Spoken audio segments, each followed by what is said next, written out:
الحمد لله رب العالمين والصلاة والسلام على أشرف المرسلين سيدنا محمد وعلى آله وصحبه أجمعين.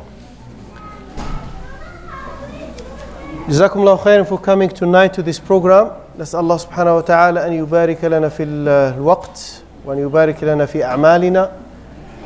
We ask Allah subhanahu wa ta'ala to bless our efforts and bless our time, and may Allah subhanahu wa ta'ala bless your steps to this masjid. Tonight we'll be talking about financial justice with family members. And I would like to start with this ayah, with this important ayah in Surah An-Nahl. إِنَّ اللَّهَ يَأْمُرُ بِالْعَدْلِ وَالْإِحْسَانِ وَإِيتَاءِ ذِي الْقُرْبَى وَيَنْهَى عَنِ الْفَحْشَاءِ وَالْمُنْكَرِ وَالْبَغْيِ يَعِظُكُمْ لَعَلَّكُمْ تَذَكَّرُونَ. So Allah subhanahu wa ta'ala is clearly saying that He commands justice. And justice has to be done with everyone. And everyone needs to be treated with justice, including family members. We are talking about family members and sisters and brothers. You need to do your part. طيب. There are many people who do not pay attention to treating family members with justice. Oh, she is only my wife, he's only my brother, he's only my uncle. So they tend to abuse the rights of their own family members, believing that it could be okay, it could be fine if you take the wealth or you abuse the right of a family member, the rights of a family member.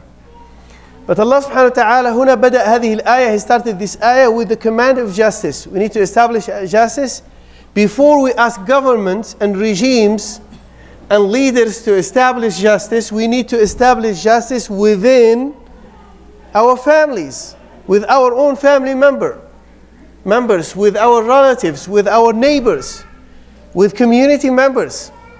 So this is something very important here. والإحسان, Allah subhanahu wa ta'ala يأمر بالإحسان في كل شيء. That when we do something, we try to do it with excellence. We try to perfect. Nothing is perfect, but we try our best to do it in the best way. Liberality to kith and kin. هنا الإحسان إلى الأقارب. إن الله يأمر بالعدل والإحسان وإيتاء ذي القربى. So kith and kin, your relatives, your family members, you need to صلة الرحم يا إخوان. Treat them with justice, with kindness. So this is our topic today, inshallah. It will include wasiyah. We'll talk about the legal will that we are supposed to have here in Canada and everywhere if it is needed or if it is an obligation. Gifts to children.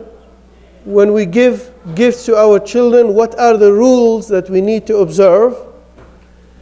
Fairness with all children. Child benefits. We get sometimes, families, couples who dispute. Actually, they have a conflict about how to deal with child benefits. Wealth of our children. Do we own it or they own their own wealth? Financial justice between husband and wife.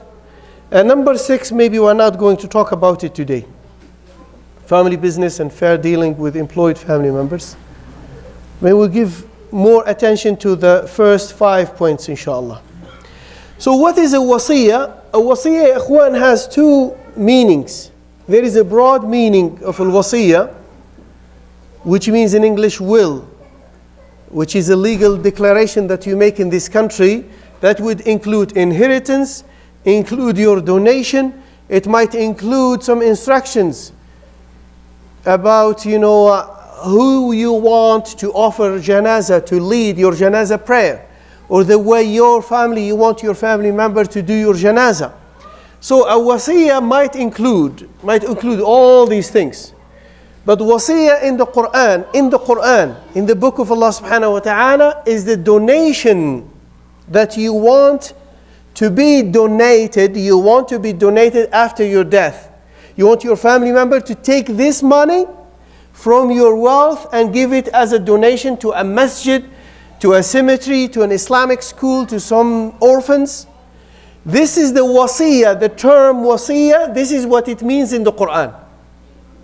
In Surah An-Nisa, if you go to Surah An-Nisa, Allah subhanahu wa ta'ala distinguishes between wasiyah and dayn, which is debt. Right? We'll talk about these rights now. how to, the priorities. When someone passes away, what are the things that the family, his family members are supposed to do?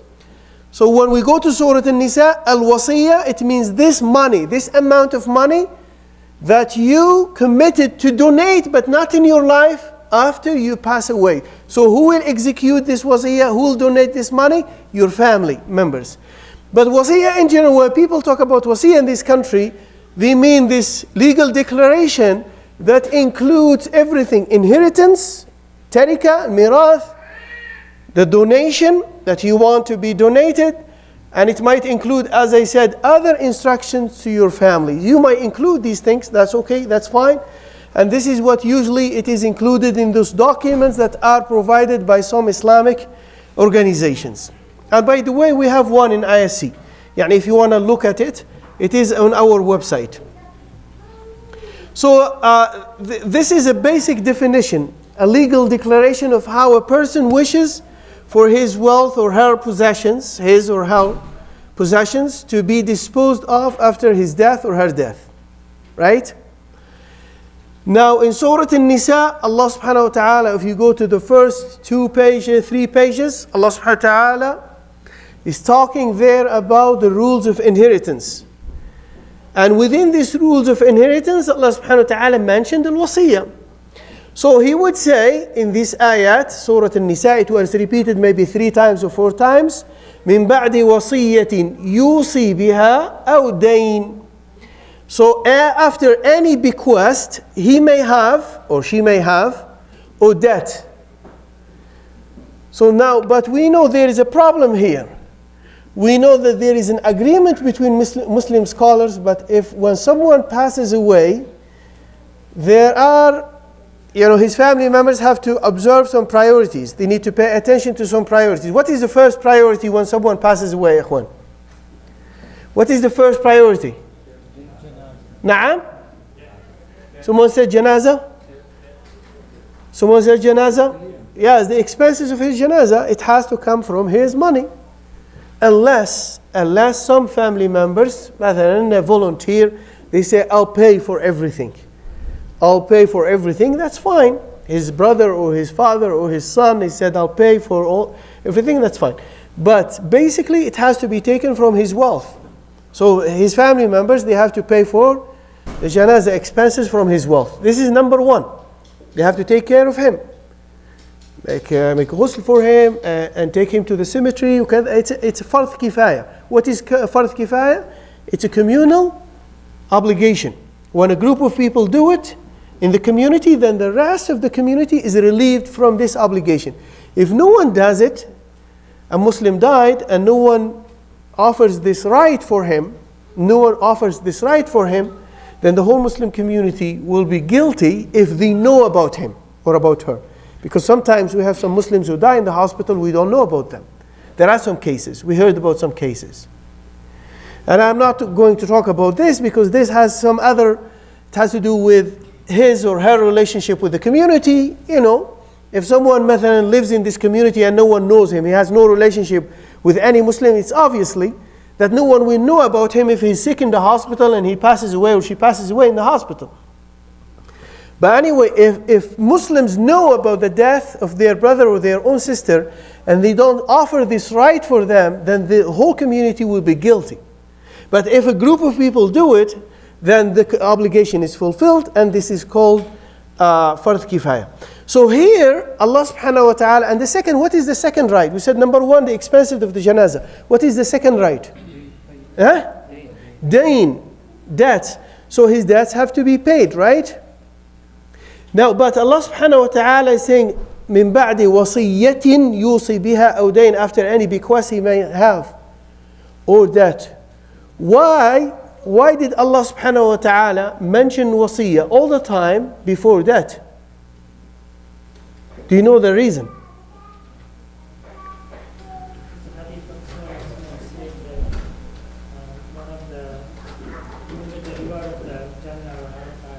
No, I'm saying here Allah is mentioning al-wasiyah all the time in Surah An-Nisa before dain. But we know that dain has to be paid before al-wasiyah. So number one is the expenses of the janazah. Number two, the dain, his debt. And then number three, al-wasiyah, which is the donation. The donation that has to be given on his behalf. Now, but why Allah subhanahu wa ta'ala would mention al-wasiyah before dain all the time? Naam? It's his money and he should, whatever he wants to do with it. That's like, I'm not.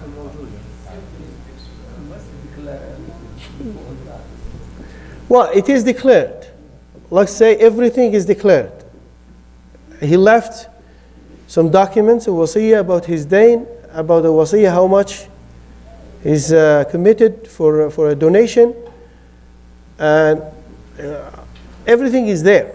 But Allah subhanahu wa ta'ala is placing al-wasiyah before dain. But we know dain is more important. Why is Allah placing the wasiyah before dain? In Surah An-Nisa, 3 times or 4 times, wasiyah always mentioned before dain. Someone said something here? Okay, the ulama said, they said, dain, there is, when we have a dain, a debt obligation, okay, there should be a creditor who knows about his debt, and he will come to the family and say, I need my money. يعني الدين له طالب. There will be someone, always there will be someone who will come to the family and said, you know, this person used to owe me some money and I need my money. But the wasiyah could be written there, and the person or the masjid which is supposed to receive, cemetery or a masjid, Islamic school, is supposed to receive this donation, maybe they don't know about it. So Allah subhanahu wa ta'ala is mentioning al-wasiyah, not because it has to come before a dain. He wanted us to pay attention to it. Don't neglect it. Yes, you have to take care of the dain first, debt, pay his debts first, but pay attention. If there is a wasiyah, you need to fulfill this wasiyah, his wasiyah. You need to pay this donation on his behalf. That could be the hikmah, wallahu ta'ala a'lam. Anyway, the ruling of this wasiyah, it is generally recommended, but it could be mandatory. So the ulama, they said, if the person has some financial obligations, some debts, some loans to pay, then he has to have something. He has to have a document. He has to instruct his family. He has to leave something, a proof that he owes someone else some money and it has to be paid after his death. So the ulama, they said it is an obligation if he has mandatory. It is mandatory to have this wasiyah or this document if someone has some financial obligations. Like this hadith here, Rasulullah ﷺ said, ما حق امرئ مسلم له شيء يوصي به يبيت ليلتين إلا ووصيته عنده. هذا الحديث موجود في صحيح البخاري ومسلم. So basically he said it is not permissible for any Muslim who has something to will. Yani it's a financial obligation, right? To stay for 2 nights without having his last will and testament written and kept ready with him. And ikhwan, lack of documentation might lead to different big problems. And I know a story, I mentioned this story before. A brother who used to live in Kuwait, he told me about it. Someone who was a businessman, he was wealthy and he's dealing with people. So he made a big transaction with another brother. And there was some document about that transaction. It was documented. So how much? Allahu A'lam, but it was a big amount of money. With 2 people actually, 2 business people, they made this transaction with him and everything was documented. So there was a debt obligation. But they were making, every time they were making a payment. Every month they would make a portion, they would pay a portion of their debt without receiving a proof of their payment. Without receiving any proof for their payment. What happened is, he died, this person died. And he told me, these 2 people came for the first day. And they stayed there with the people who came for the janazah until everyone left. They didn't say anything, they didn't talk to his children, kept quiet. The second day they came and they did the same thing. Sat down together there, watching, waiting. So they were trying to talk to his family about this, this problem. that they made payments, they paid a big portion of this loan or this credit, but they don't have proofs, and they want to discuss it with them, right? But they felt maybe it's janazah time, maybe it's not nice to talk to them about it now. They came for the third day and the fourth day until their children, his children, felt like, these people, there's something going on with these people. What's wrong with them? I mean, we don't know them, and they come and they keep quiet and they stay till the end, till everyone leaves, and they don't say anything. So they approached them, and then they told them about this problem here. The children went back to the documents that their father left, and they said, yes, we have a document about your transaction that you made. It was a business deal, right? I don't know how much, but it was a big amount. But we don't have any proof that you made some payments. We don't have any proof. And the brother told me they went to the court. I don't know what happened in the court, but it was a big issue. It was a big problem. And his children said, we don't know you.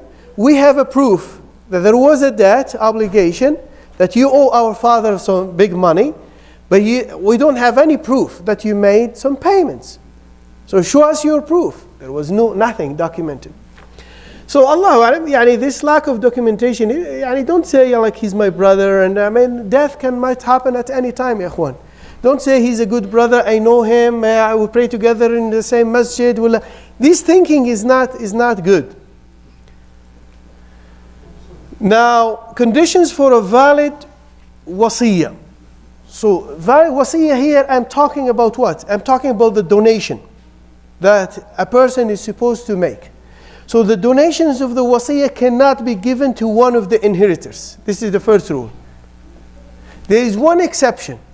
Do you know what is the exception? In one case. It is permissible in one case. I'm not trying to test your knowledge. I'm just trying to get your participation and your attention and make you participate if it is possible. So here, Rasulullah sallallahu alaihi wasallam قال في الحديث المشهور in Sunan Abi Dawood and the other books of hadith, beside Imam Ahmad, Musnad Imam Ahmad, إن الله أعطى لكل وارث حقه فلا وصية لوارث.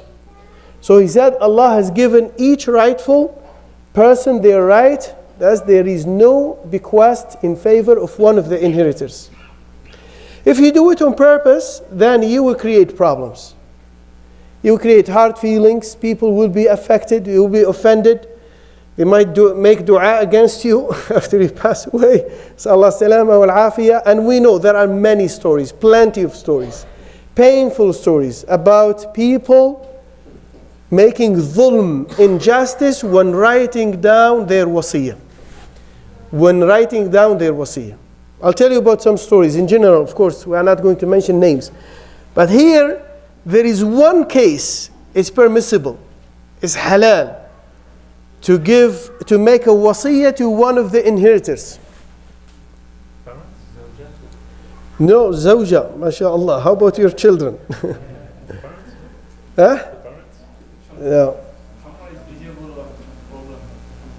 Okay, if all the other inheritors are adults and they are sane, no minor among them, all of them are adults and they are sane, no one is mentally challenged, and all of them approve it.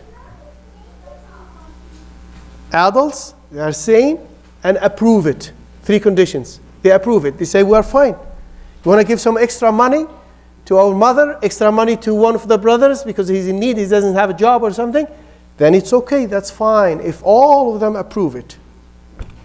And no one is forced to give his approval.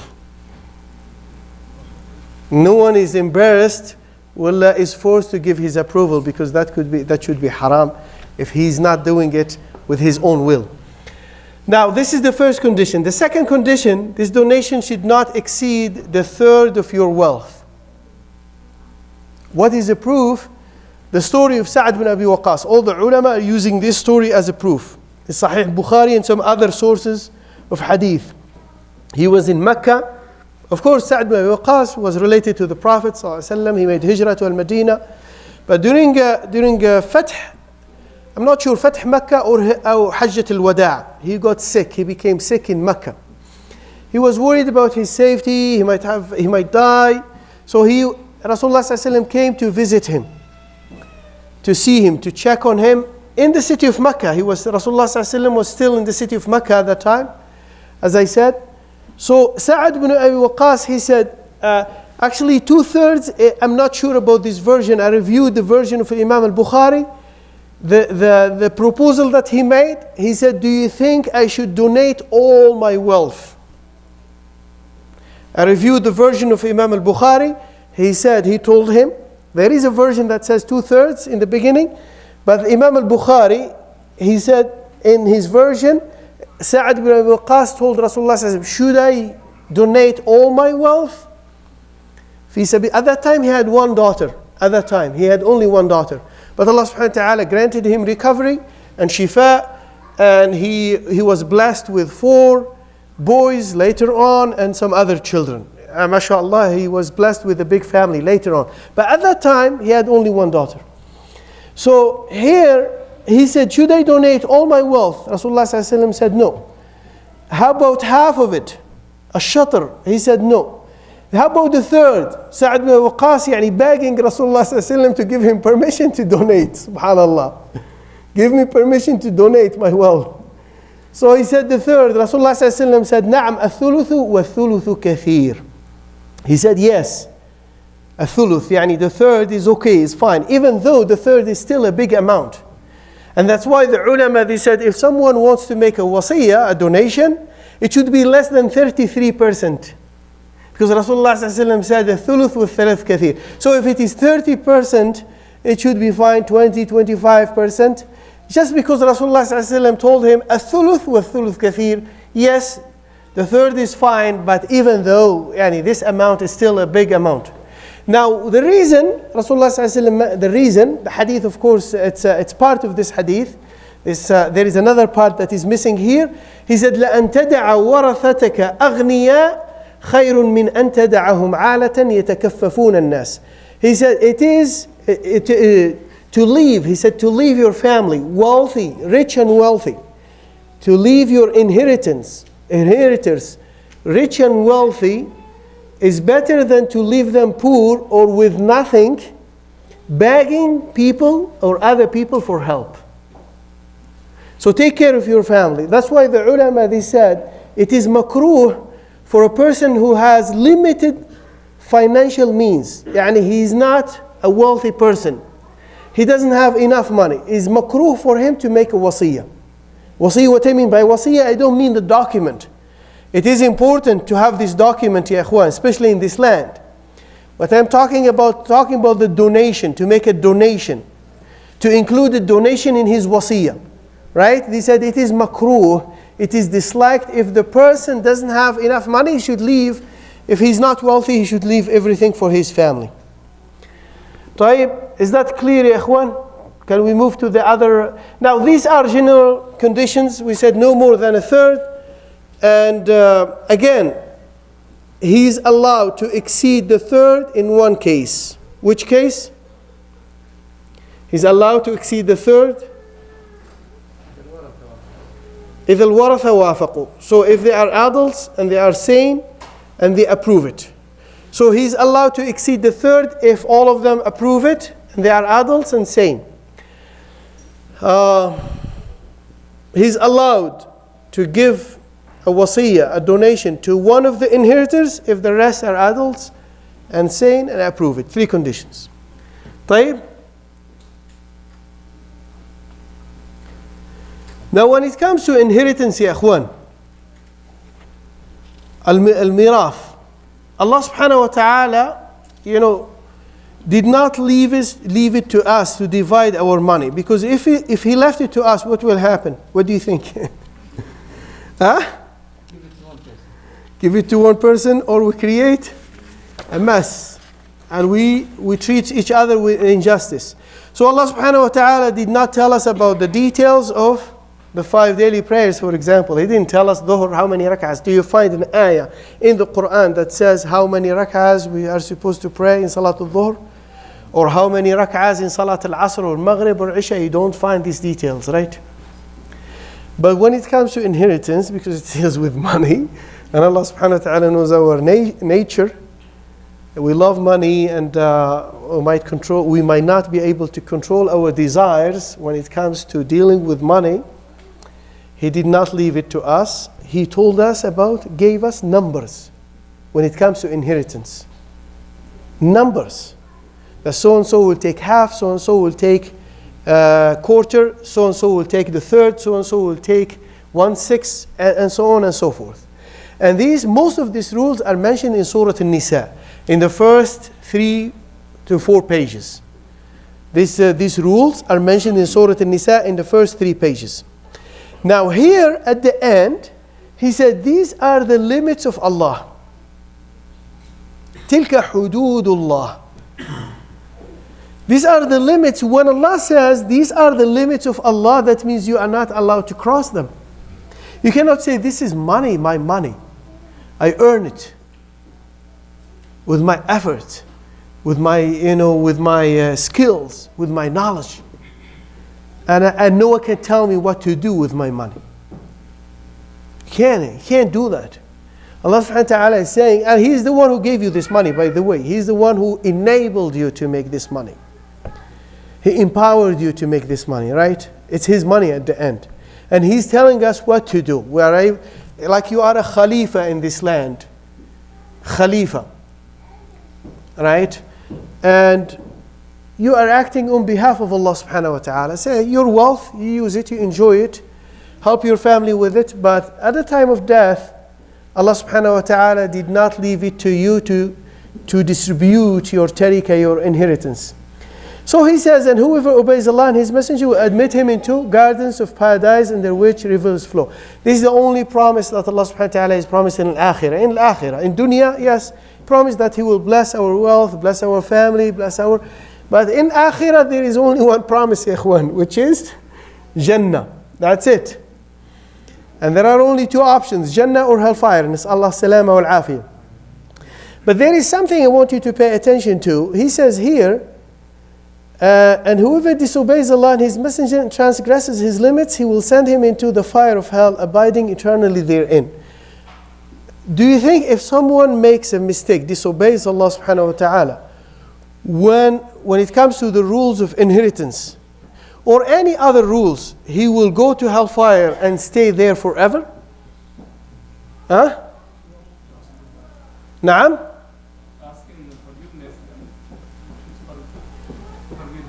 We know, yeah, if you ask for forgiveness, you make istighfar, you make tawbah, you repent to Allah subhanahu wa ta'ala, Allah subhanahu wa ta'ala is willing to accept your repentance.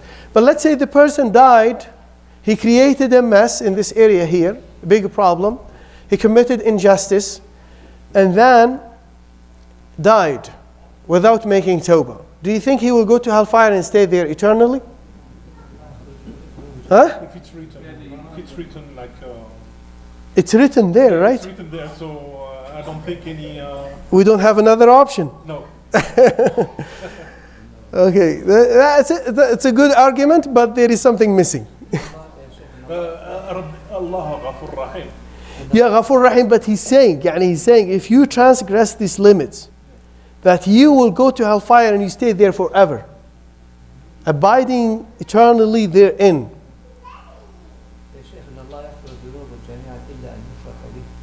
Okay, shirk. So Allah subhanahu wa ta'ala says, I'm willing to forgive all sins except shirk. What is shirk? To associate a partner with Allah subhanahu wa ta'ala, to worship another God beside Allah subhanahu wa ta'ala, and so on and so forth. Major shirk, and we have to be aware of minor shirk. But here is something important about this here. We have to distinguish between a person who believes in the message and disobeys Allah subhanahu wa ta'ala. It's a weakness on his side. It's a weakness. It's a form of a weakness. He disobeyed Allah subhanahu wa ta'ala, but he still believes in the message. And he might feel guilty about it. And between someone who is rejecting the message. These ayat are about someone who rejects the message. He said, no, I don't believe in this. هذا يسمى كفر استحلال. What is كفر استحلال? Allah saying this is haram, you say no, I don't believe it's haram, it's halal. On purpose. Yani it's a basic knowledge in the deen, and someone said no, I don't believe zakat is an obligation. Well, I don't believe stealing is a sin. Right? Or cheating is a sin. Something يعني it was clearly made haram in the deen of Allah subhanahu wa ta'ala, and this person is saying no, I don't believe in it.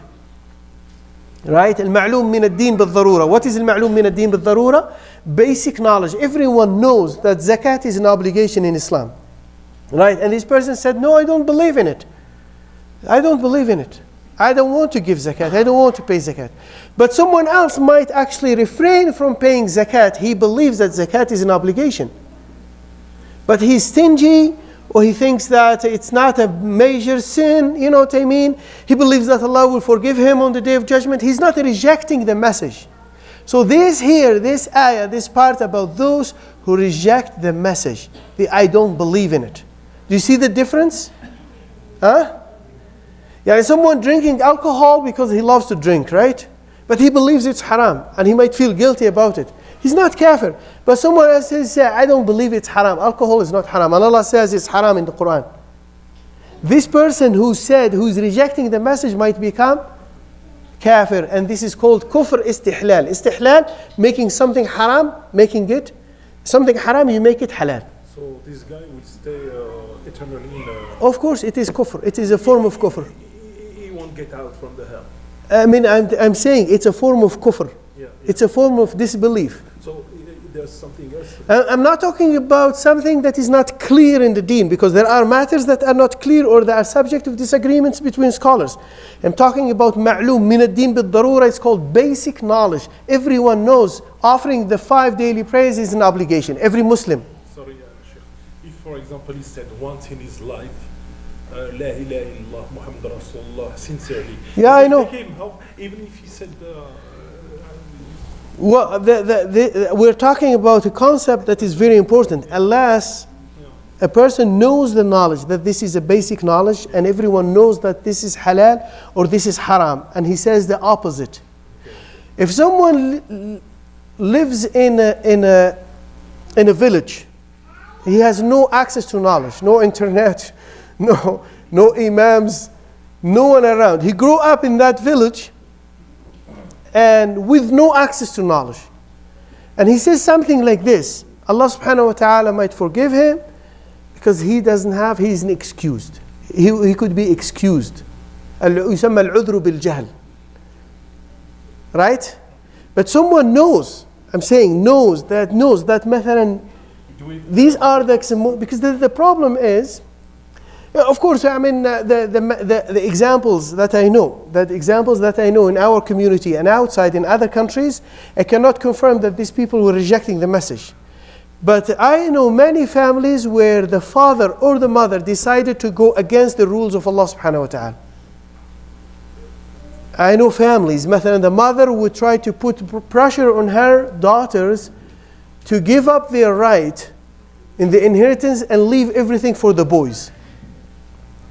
I know another family where the father wrote everything for his sons, unfortunately, and he didn't give anything, and he was extremely wealthy. Gave nothing to his daughters. Now the daughters decided to take their own brothers to court, and it's been there in the court for years. And the atmosphere in the family is poisonous. So he created a mess within his own family. He left. He will be taken to account for this. When people advised him, do not write this wasiyah, do not do this, what was his response? He said, I know what I am doing. He said, I know what I am doing. I have people here in the community calling me, say, please, we want you to talk on the minbar about this issue. Our family members are oppressing us. They are treating us with injustice. Talking about inheritance. I know brothers and members of the same family, they don't talk to each other. They didn't talk to each other for years because of this problem. Because of this problem. Money. That's why Umar ibn Khattab radiyallahu anhu used to say, Allahumma inni a'udhu bika min malin uhasabu alayhi fi qabri wa yantafi'u bihi ghayri. Oh Allah, I seek refuge in you from wealth that I will be taken to account for in my grave, and other people will benefit from it. So you leave this wealth, you go to the grave, you'll be taken to account for this on the day of judgment, for this money. From where, how did you earn it, and how did you spend it, but someone else will benefit from it. If you're leaving this wealth to your family, then follow the guidance of Allah subhanahu wa ta'ala. Yeah, Allah subhanahu wa ta'ala has given the right to everyone, to every family member to inherit his share, right? Do not try to change it. طيب. Now when it comes to gifts, and how much time now is left? 8:44. Oh, 54. So we have like half an hour, or more, little bit more than half an hour left. Okay, that's good. So let's talk now about gifts.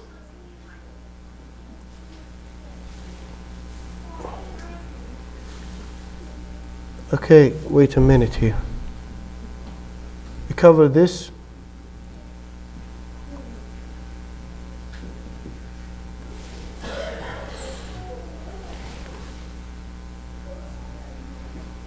طيب. Now there is another problem. Some people might decide to divide their wealth while they are still alive. While they are still alive. And this might create some problems. The first problem is he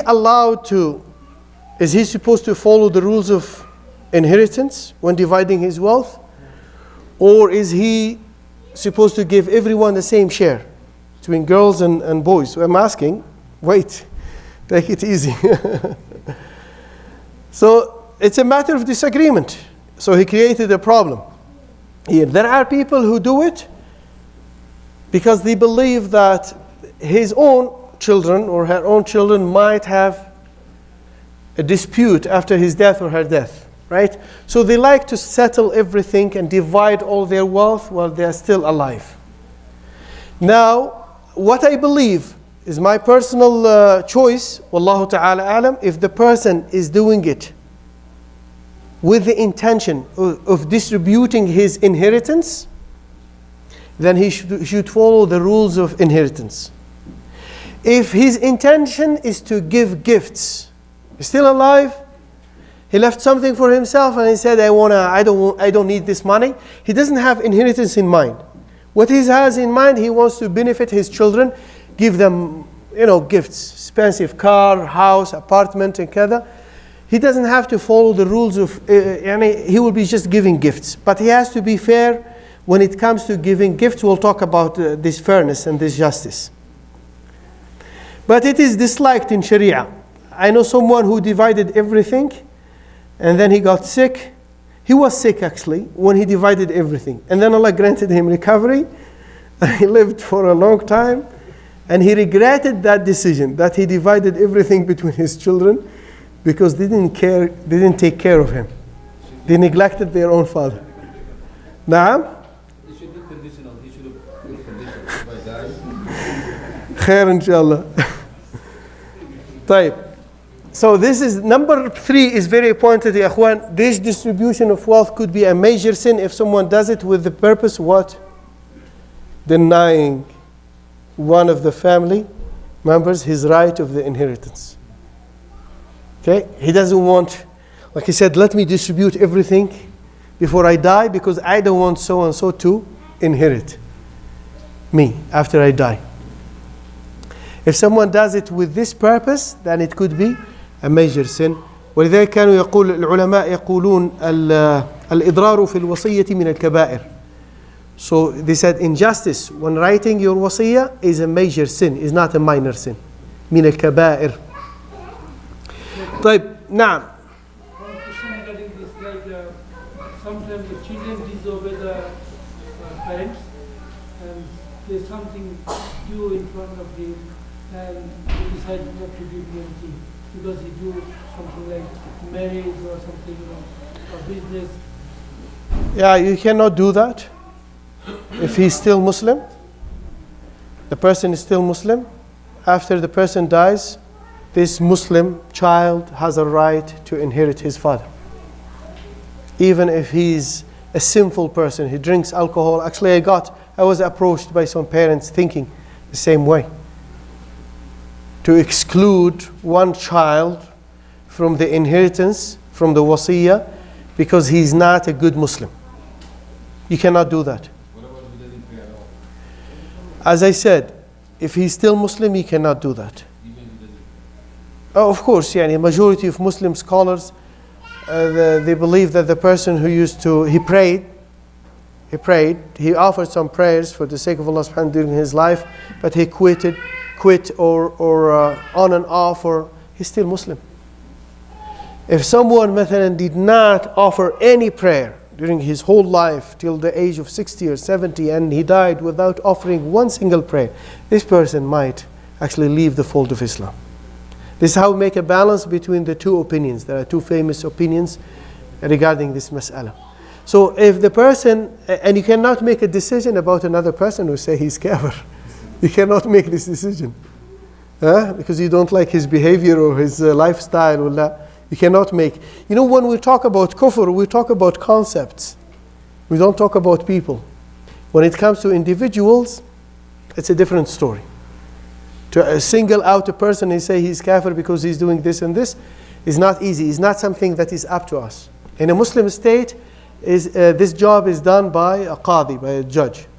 Yeah, if he's not doing it for laziness and stuff like that. What I'm saying, if he's still Muslim, you cannot exclude him from the tarika, from the mirath. Essentially he said, I don't want to pray, this is not for me. Well, this is what I'm saying. It is not up to you now to, it's very difficult. I mean, to say, no one will give you this right to say like he's kafir, to make a decision about him, pass a decision about him, but that your brother or your son is kafir, and so forth, and therefore he doesn't deserve his share from the inheritance. You cannot do that. Even if he's a sinful person, you leave your wasiyah, and then his relationship between him and Allah subhanahu wa ta'ala, his sins are between him and Allah subhanahu wa ta'ala. You try to protect, actually, by following the rules of Allah subhanahu wa ta'ala, you're protecting yourself. You're protecting yourself. You're not going to do anything with this money. You're going to go to the grave, ya ikhwan, without this money. So leave it behind, do the wasiyah based on the guidance of Allah subhanahu wa ta'ala, and then the rest of the family will take care of it, right? If they do something else, something different, then it's their problem. They will be taken to account. Do it in the right way, following the guidance of Allah subhanahu wa ta'ala, and that's it. Now, when it comes to giving gifts, ya ikhwan, now the ulama in general, they said parents have to observe the rules of justice and fairness. And this is the proof. Hadith al-Nu'man ibn Bashir. Al-Nu'man ibn Bashir, he said, my father gave me a gift, and it was a significant gift. And Nu'man ibn Bashir had 2 wives or 3 wives, I'm not sure. So he gave one child a gift, and his mother wanted to confirm this donation. So she asked her husband to go to the Messenger of Allah and ask him to be a witness for this donation or this gift. So Rasulullah sallallahu alaihi wasallam قال أَلَكَ وَلَدٌ غَيْرُهُ? Do you have other children like him? He said yes. Did you give them the same thing? He said no. He said لا تشهدني على ظلم. Do not ask me to witness an act of injustice. Then in a different version he said اتقوا الله, fear Allah, وَاعْدِلُوا بَيْنَ أَوْلَادِكُمْ, fear Allah and treat your children with justice. I'm not talking about lunch or dinner or a sandwich or pocket money. Pocket money could be given to in a different way. Someone, he's going to university, give him $20, right? A child who's going to grade 3 or grade 2, you don't give him $20, maybe you give him $2 or $5. I'm not talking about this. Here you're fulfilling needs, right? I'm talking about someone coming to one of his children. He loves him, he has a good relationship with him. He gives him an expensive car, 10,000 car or 15,000 car as a gift, right? And he doesn't give the rest of the children. So now this is an act of injustice. Based on this hadith, the hadith of Nu'man ibn Bashir. There are exceptions. What are the exceptions? Fulfillment of needs. Someone wants to get married. One of your children wants to get married. and he doesn't have enough money to get married, right? So you help him, give him 5,000 to Allah. You don't have to give the rest of their children 5,000 each one, 5,000, because you're fulfilling a need. You're not giving him a gift because you love him, wallah, you have a good relationship with him, wallah. No, there is a reason here. He wants to get married and you want to help him with the marriage expenses. So that's okay. You don't have to give the rest of your the children the same amount. Or someone is going to university and you want to help him with his fees.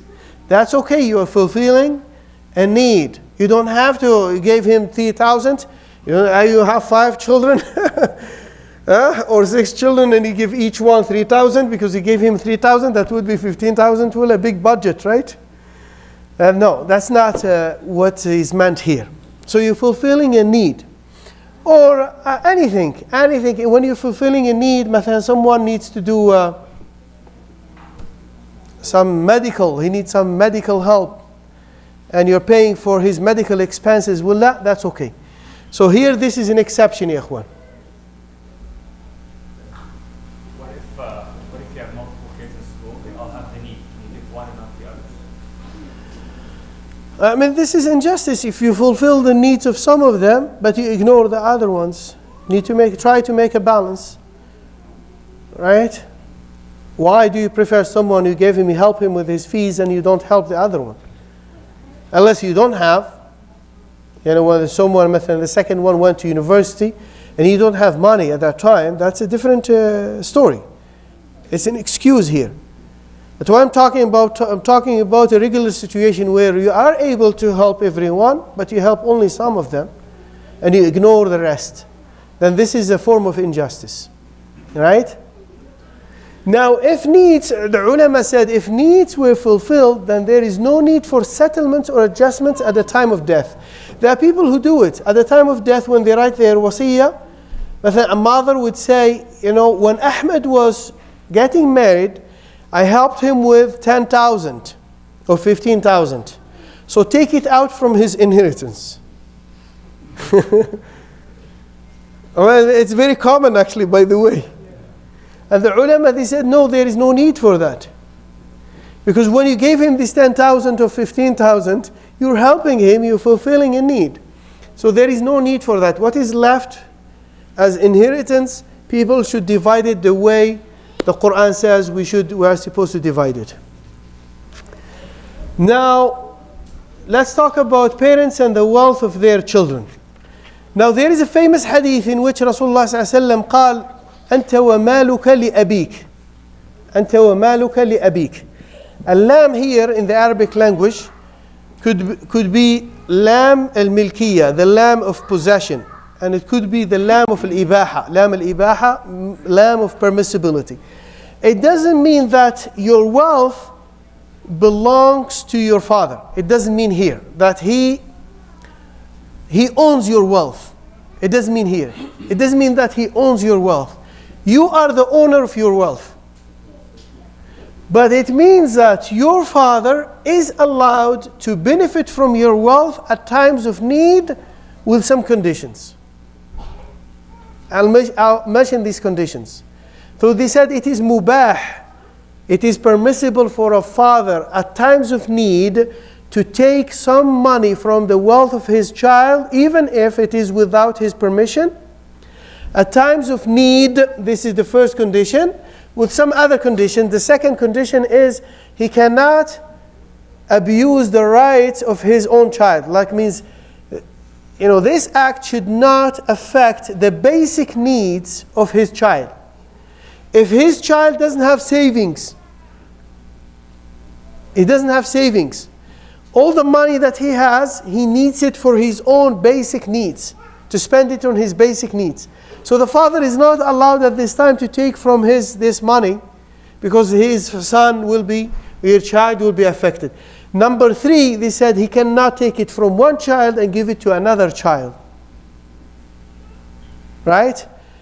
If he himself is in need as a father or a mother, then they can take from the money or the wealth of their children to fulfill their own needs. As I said, it has to be. He cannot take this money because he wants to go on a vacation to Mexico, right? or to even Umrah or Hajj. You cannot do that unless your child مثلا helps you. That's okay. That's fine. Anyway, so the children, when it comes to child benefits, ya ikhwan, the children are the owners of child benefits. Yes, this money comes to the account of the mother usually, if she has a separate account. If she doesn't have a joint account with her husband, right? But it doesn't mean she is the owner of this money. And I hope that the sisters are listening to this.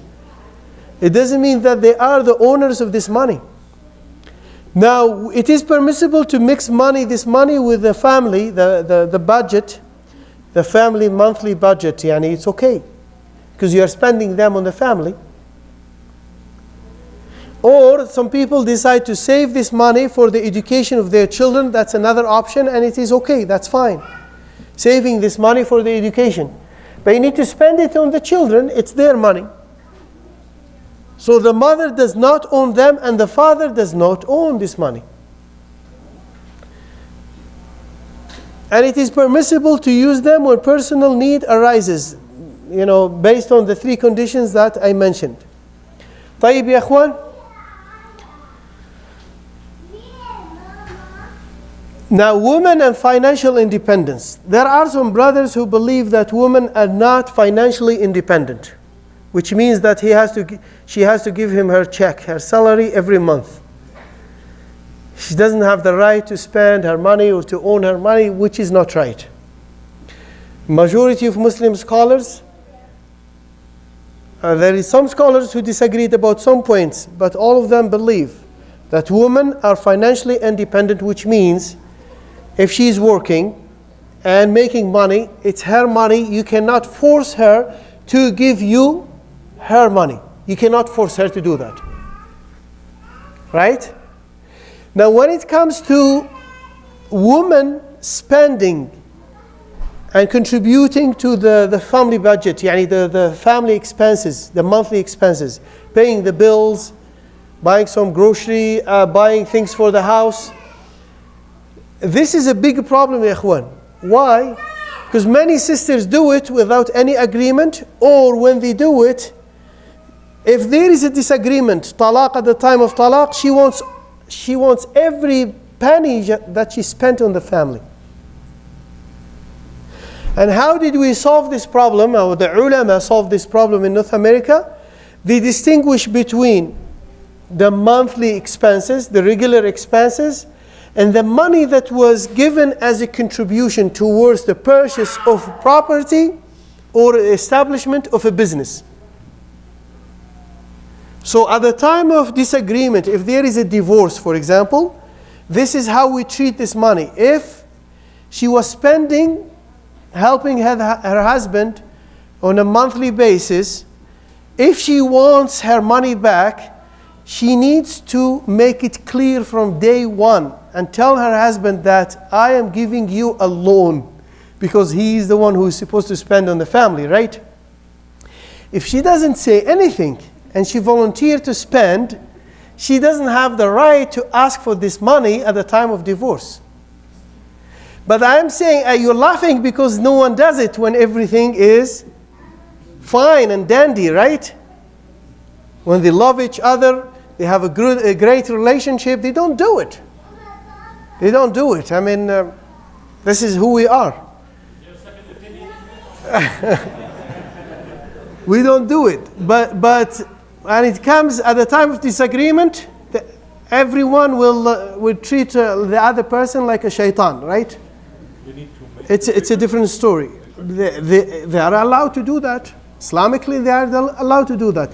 But when it comes to her contribution towards the purchase of a property, now, yes, this is respected. There is no need for an agreement. If she paid towards the purchase of a property, or she gave him money, 10,000, 15,000, to expand his business, ya akhi, you were not spending on the family, that's your business. She has the right to receive her money back. And the ulama in North America are distinguishing, making a separation between these regular expenses and between this contribution, as I said, towards the purchase of a property, real estate, or the establishment of a business. Is that clear, ya ikhwan? Huh?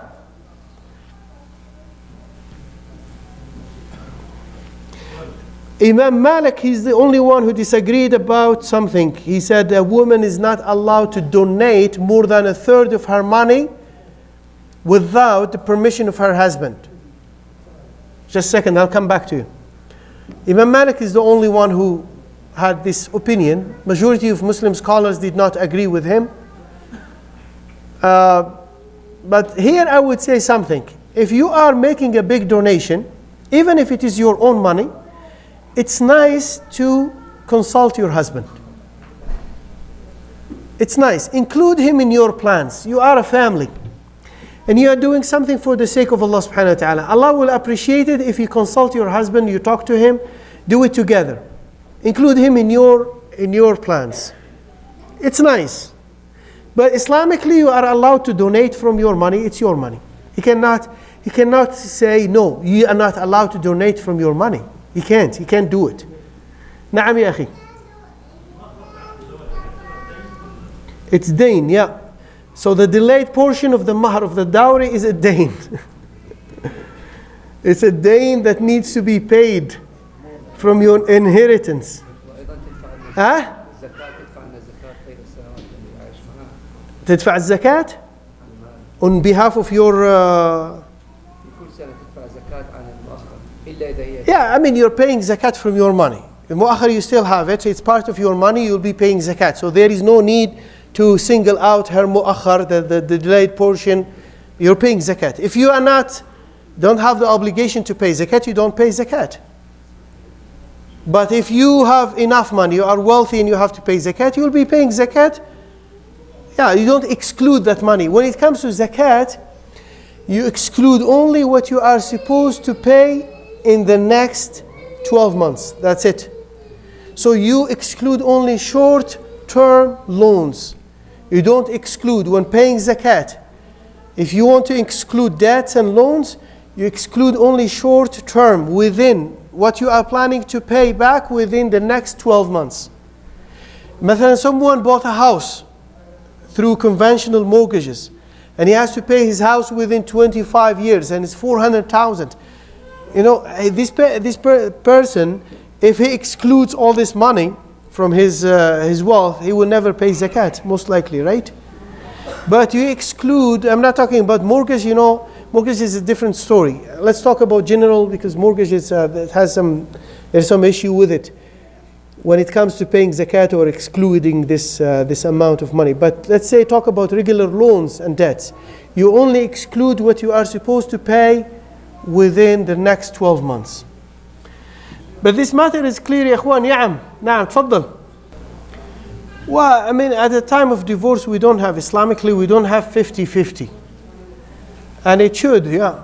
Yani if the person is giving 50% of his wealth to his wife at the time of divorce, of course this is not Islamic, but this is the law. If he's giving her, it will, of course, he can deduct.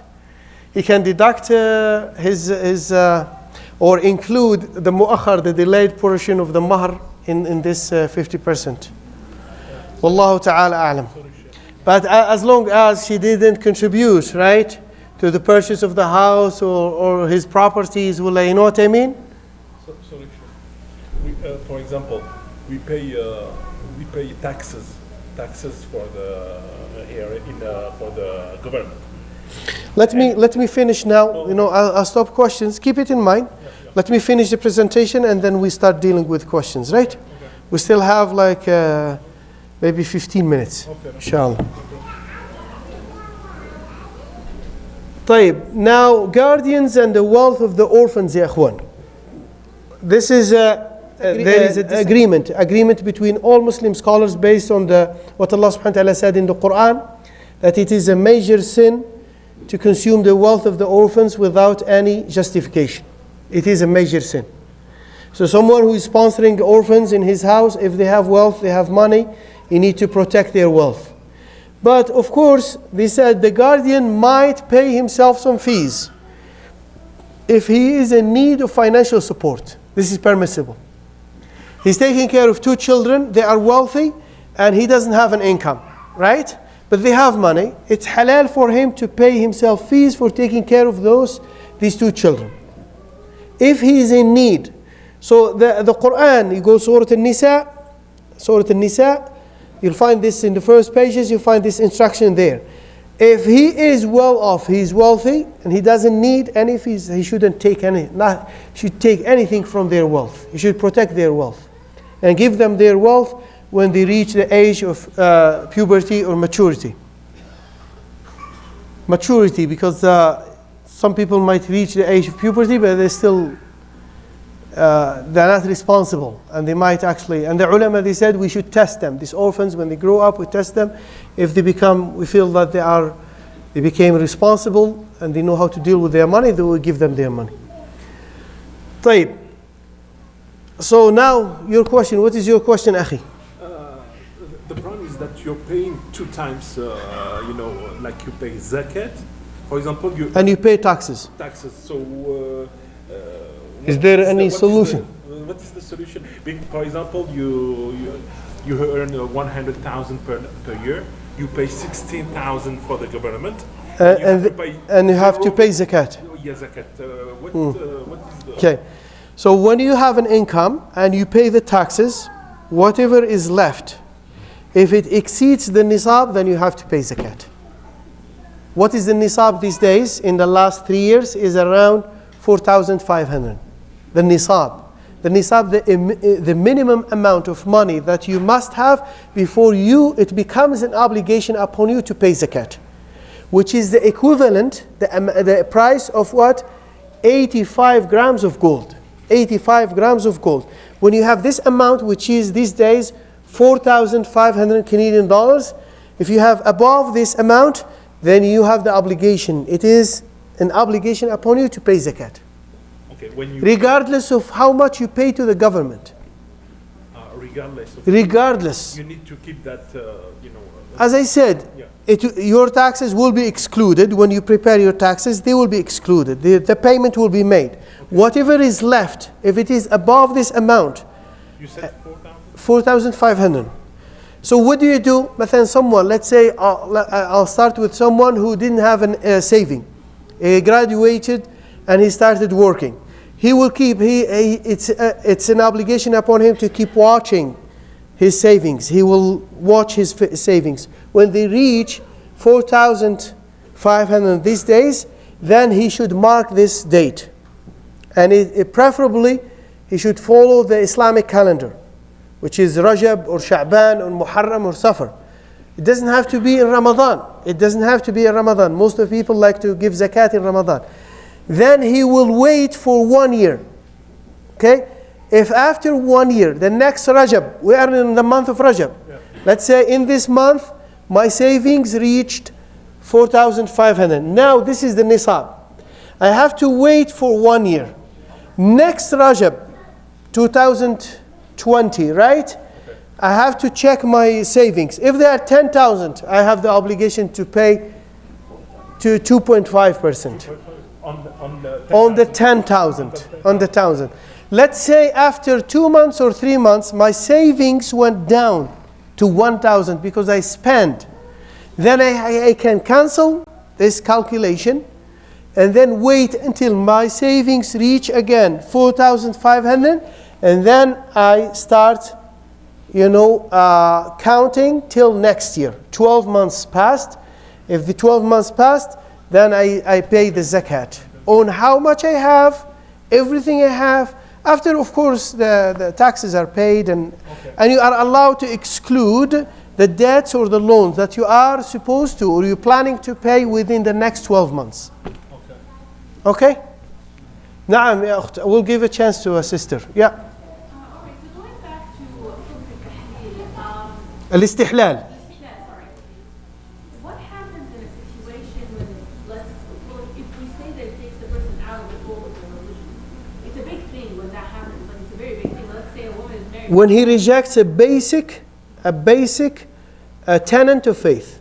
But let's say we're talking about inheritance, because that's very common. I see it a lot. So let's say a woman is married Okay, what I mean rejects, he doesn't believe in the message. He doesn't believe in what Allah said in the Quran. This is kufr istihlal. It doesn't mean that he's not willing, he still believes in the message of the Quran, that this Quran is from Allah subhanahu wa ta'ala and this is the guidance of Allah. But I don't want to give this money to so and so. Yeah, so inside he's not rejecting the rules of Allah. He just doesn't want to give his money to this family member or that family member. There is a difference between the two people. Are you able to see the difference first? Yes, but Okay. in a situation like I personally witnessed, the family, what they did was they did not want to follow the rules of inheritance because the mother had suffered, she was an orphan and she wasn't treated well from the rest of the relatives. So she basically divided her wealth amongst her children, boys and girls equally. And when we spoke to her about it, she was like, no, I don't care what the religion said about this. This is what's going on in the world and I need to do this for my kids. So in that situation, what would that qualify as? In this situation, I would say only Allah knows what is in her heart. And Allah will judge her on the day of judgment. It's not up to her to pass a judgment over a person because we're not sure. She's not saying I'm rejecting these rules because it depends. The person might use this term, but he still believes in the message. So we cannot pass judgment over these people, but we talk about the concept because it is mentioned in the Quran, in the book of Allah subhanahu wa ta'ala. It's good to remind people about these concepts without passing any judgment upon them. Is that clear, ya ikhwan? Jazakumullah khair. Hassan, say I have 4,500 starting. 4,500? Yeah, money. I have. So start that I have to pay zakat. I'm starting, but the whole after 1 year, if the money is more than 5,000, becomes 6,000 for example, I have to pay 4,500 only. No, you pay zakat for everything you have after 1 year had passed. No, it's not 1 year. 1,000. The other 1,500 it's not in account. It comes, for example, Sha'ban. You might know. Yeah, I know. You got this 1,000 just 2 weeks before your deadline. Right? Yes, for example. Yeah. So you had this money saving for 5,000, for example. And then before the obligation of paying zakat came, which is like within 2 weeks, you got this 1,000 to 2,000. So your savings suddenly became 7,000. Are you allowed to exclude this 2,000 because you just received it and you pay only on the 5,000 that you had for 1 year? Right? Now, most of the people, I would say 99%, 0.99, they're following one way because there are two ways here. The first way, which is paying on everything. And you have a peace of mind. You'll be paying some extra money. You'll be paying zakat before time for this 2,000 that you just received recently. But most of the people, because if you follow the other way, which is permissible, so you have to have a hawl for every income. Every income, and you need an accountant for that. Right? For every income, this month I earned this 1,000. So you put it down and then you have to, it's too much. So most of the people, I would say everyone is following one way. Just you give zakat from your savings at the time of your, when you're supposed to pay your zakat, and that's it. You include everything. You'll be paying, as I said, before time for some money, but that's fine. It is permissible to pay zakat before time. It is not permissible to delay the payment of zakat without a valid reason. Yes, brother. There was brother here. Okay, Malish, I'm sorry. Let's go. I have a question about the child tax benefit. You said it's the property of the child. Why would that be the case? Because the government clearly states that money is paid to the parents. Yeah, to raise their children. So, for example, say you're getting $500 a month. That money, so say your car breaks down, If you're saying it's the right of the child, then you can't take that. You can use it. The brother is saying here, how about if your money, you need money from this child benefit to you to fix your car. You can use it to fix your car. As I said, parents are allowed to take from this money when a need arises. And plus, using this car to do what? To serve your family. Take them, give them a ride to the school, buy food for them. So that's okay. As I said, if you include it in the monthly, within the monthly expenses, you add it to money, that's fine. That's perfectly fine. The problem is there are some people who at the time of divorce, again, unfortunately, the mother says, no, this money is coming to my account, it's my money. And the father said, I want you to give me this money. Or he uses this money to expand his business and he doesn't want to pay back the money because it belongs to his children. For example, right? And he doesn't want to spend on his children. There are many cases in our community, many cases. I don't want to talk about these problems, but in general, I'm saying this money belongs to the children and it has to be spent on them. If it is included in our monthly expenses, it's fine, that's perfectly fine. Whether you're fixing the car or fixing something in the house, well, that's fine. My next question would be related to this, is that child support. Because the government clearly states child support is the right of the child and does not belong to either parent, and that neither parent can negotiate. Well, the parent who received the child, the mother who received the child support, or the father, is supposed to fear Allah subhanahu wa ta'ala, spend it on the children, and that's it. What I mean is, if the government states child support is the right of the child, can any... We have child support in Islam, by the way, too. Right. So my question would then be is, because in Canada, you can't negotiate child support away. A judge won't accept that. When you go for divorce and stuff like that. Yeah. But what if the other parent refuses to pay child support because that parent says, I just don't want to pay it, it's your responsibility? Can you then turn around? It is the responsibility of the father to spend on his children. If the judge said, passes a judgment over the mother to pay child support to the father, this is not Islamic. Okay. It's not Islamic. It is the responsibility of the father to spend on his children. It's very clear. Okay? Yes. One brother raised his hand.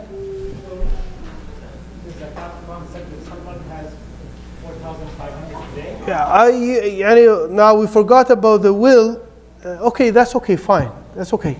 This is a zakat question, right? So say they have 4,500 today, and for some reason they're able to save 1,000 a month.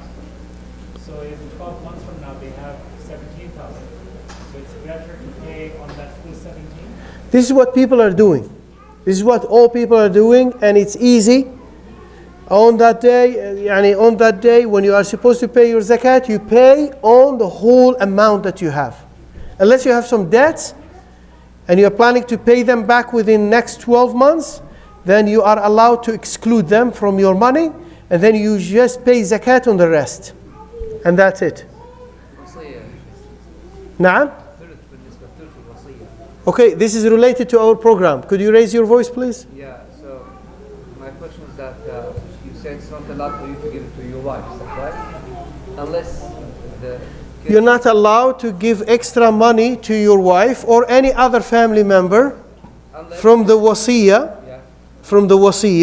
unless all the rest of the family members are adults and they are sane. No one is mentally challenged. Because these people cannot sign a contract. They cannot give an approval. You cannot take an approval from a minor. He doesn't know his own benefits. He doesn't know what he's doing. He will just sign because you tell him sign this paper.